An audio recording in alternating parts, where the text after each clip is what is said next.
Let me begin with Stuart Hall. Stuart Hall is a Jamaican born British Marxist sociologist, cultural theorist, and political activist. In 1960, Hall founded the influential New Left Review. The British newspaper, The Observer, called him one of the country's leading cultural theorists.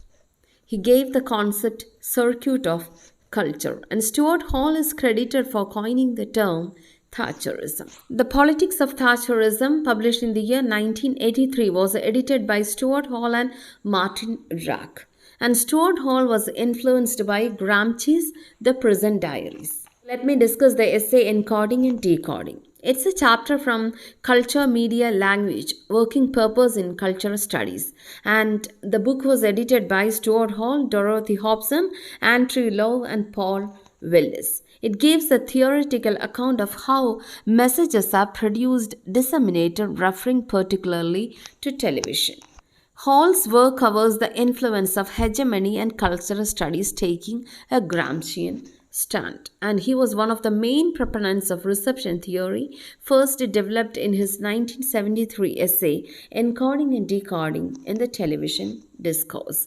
And reception theory is a version of reader response literary theory, and it was originated from the work of Hans Robert Jauss in the late 1960s. And here Hall criticized the existing model of communication for its linearity, and Hall argues that here the receiver is passive, and he rejected the existing model for the beginning of a new. He suggests a four-stage theory of communication. It includes production, circulation, use, and reproduction. In the production stage, we can see the encoding can be possible through verbal and non-verbal signs. And the next one is circulation. And here we can see how things are circulated in order to influence the audience.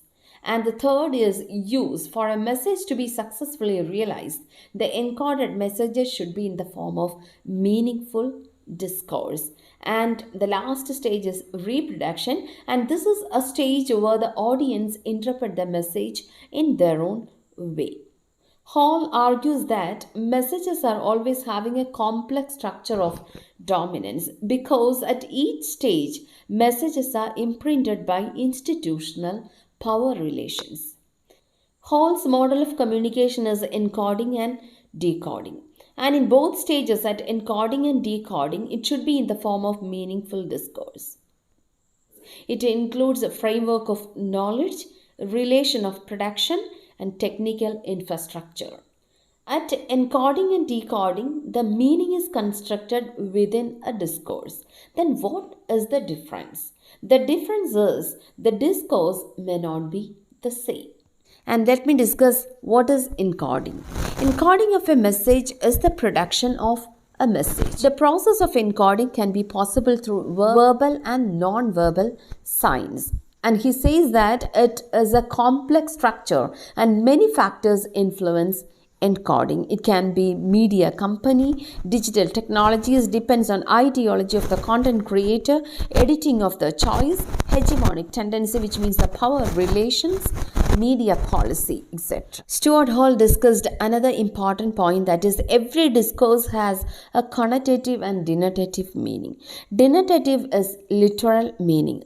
So he gives an example, that is a sweater always signifies a warm garment, but in connotative level it can be any meaning coming of winter or cold day.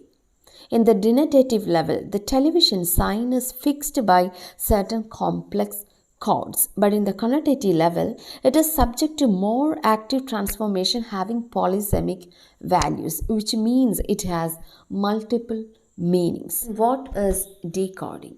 The audience interpret the message in their own way based on their experience and beliefs, and Hall states that one cannot prescribe a particular way to decode a message. A message can be having multiple meaning or polysemic values. And there are three positions of decoding messages. The first one is dominant or hegemonic position, negotiated chord, and the third one is oppositional chord. Let's see what is dominant or hegemonic position. It is dominant because it has an institutional, political, ideological order imprinted in them. and the consumer takes the actual meaning directly and decodes exactly the way it was encoded. Next is the negotiated chord. It's a mixture of adaptive and oppositional elements. And here we can see a possibility of accepting and rejecting the messages. Readers or viewers acknowledge the dominant message but are not willing to completely accept the message in the way it was encoded.